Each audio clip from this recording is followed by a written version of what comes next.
ఈరోజు మనం మహాశివరాత్రి రోజున ఎలాంటి పనులు చేయాలో, ఎలాంటి పనులు చేయకూడదో ఇప్పుడు తెలుసుకుందాం. ఈ రోజున ఎలాంటి పనులు చేయాలంటే బ్రహ్మ ముహూర్తంలో అంటే సూర్యోదయానికి 2 గంటల ముందే లేచి ధ్యానం చేయడం మంచిది. తర్వాత తలస్నానం చేసి శుభ్రమైన దుస్తులు ధరించాలి. వీలైతే తెల్ల రంగు దుస్తులను ధరించడానికి ప్రయత్నించండి. అయితే ఉపవాసానికి ముందు మీ ఆరోగ్యం ఎలా ఉందో చూసుకోండి. రోజు ఉండే డైట్ మారుతుంది కదా, మీ ఆరోగ్యంపై చెడు ప్రభావం చూపించే అవకాశం ఉంటుంది. ఏమైనా సమస్యలు ఉంటే వెంటనే డాక్టర్ను సంప్రదించండి. డాక్టర్ సలహా మేరకు ఉపవాసం ఉండండి. శివరాత్రి రోజున తప్పనిసరిగా శివాలయానికి వెళ్తే చాలా మంచిది.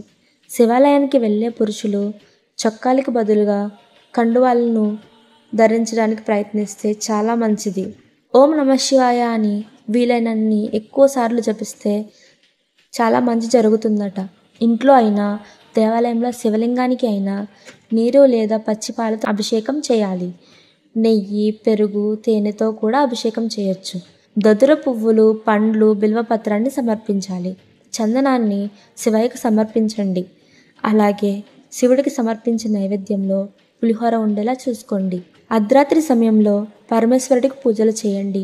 ఉపవాసం ఉండేవారు కేవలం పండ్లు, పాలు వంటి సాత్విక ఆహారమే తీసుకోవాలి.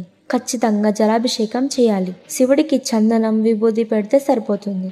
ఈ రోజున నాగమల్లి పువ్వులతో శివుడిని పూజిస్తే శివుని అనుగ్రహం దక్కుతుంది. అలాగే ఎలాంటి పనులు చేయకూడదో ఇప్పుడు తెలుసుకుందాం. ఈ మహాశివరాత్రి వేళ గోధుమలు, బియ్యం, పప్పు ధాన్యాలు,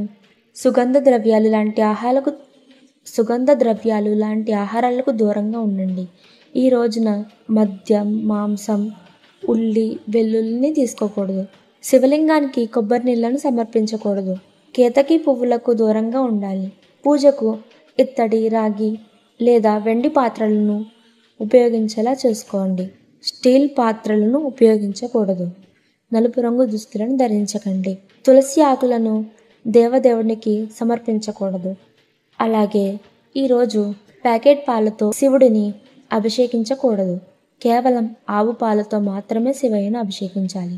శివుడికి అభిషేకం చేస్తున్న సమయంలో మాట్లాడకూడదు. అభిషేకం సమయంలో స్త్రీలు లింగాన్ని తాకకూడదు. అలాగే శరీరం నుంచి వచ్చే చెమటలు, వెంట్రుకలు శివలింగంపై పడకూడదు.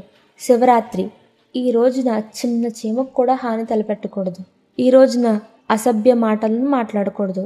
ఇతరుల గురించి చెడుగా ఆలోచించకూడదు. ఇలా జాగ్రత్తగా ఉంటే శివుని అనుగ్రహం మీకు దక్కుతుంది.